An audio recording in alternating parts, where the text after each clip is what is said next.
And we come first of all to the runner-up. It's a cheque for £105,000. Our congratulations and commiserations to go to Jimmy White.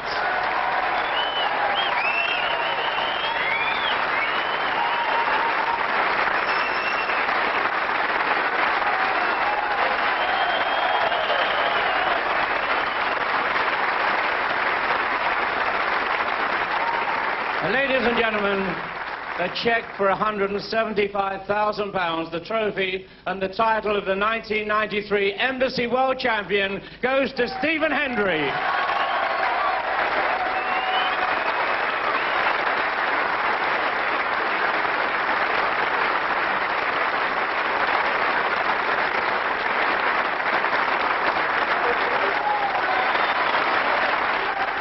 Stephen, congratulations. Thanks very much. Good one.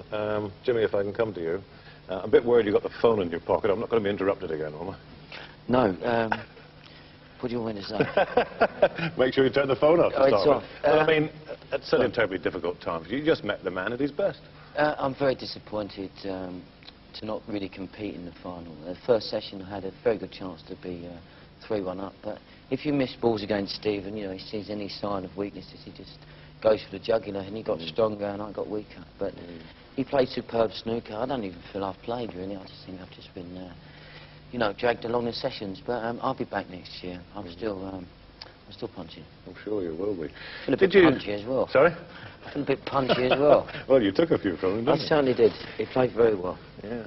What did you feel about your own game? Do you feel it was your game, or you couldn't find any to counteract his? I couldn't find the bowl cushion. I was about 8 inches off the bottom cushion all the time, sometimes like near the D-line. And Stephen's like he's probably the best long ball potter in the game, so when he was getting his hand on the table, he was knocking in the long shots for my poor safety, and he scored heavy, you know, and when you kept coming to the table sort of 50 behind and sort of, you know, not really in the balls because of your bad safety, it's hard to compete, and that's because of his good play, so, you know, I have to be better next year. I've got to ask you, did the effect of all that's happened before in finals here, did it start going through your mind before or even during it?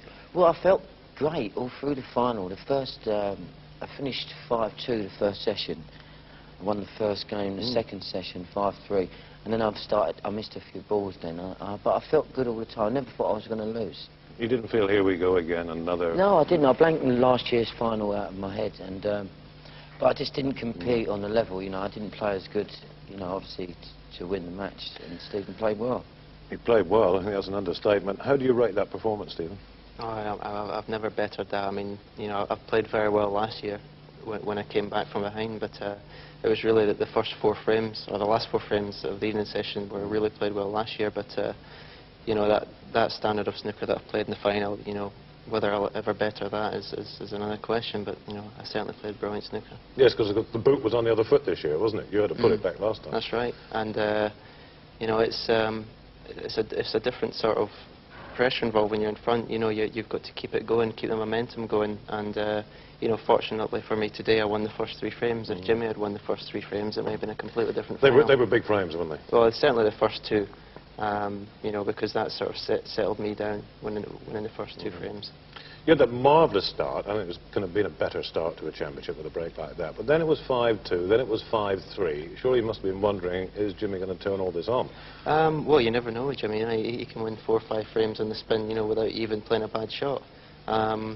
But, you know, Jimmy won the first frame last night, and I think he was 30 or 40 in front, missed the ball or let me in, and I cleared up, and I was scoring very heavily whenever he let me in. But you rate it your best performance? Oh, without doubt, yeah. Where do you go now? Any time off? Oh, lots of time off, yeah.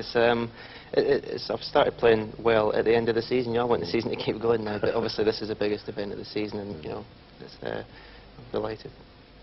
You enjoyed it. We hope you have. That's the end of another championship, the end of another season. And we've ended, I think, with a champion's performance that will be ranked among the very best. Goodbye.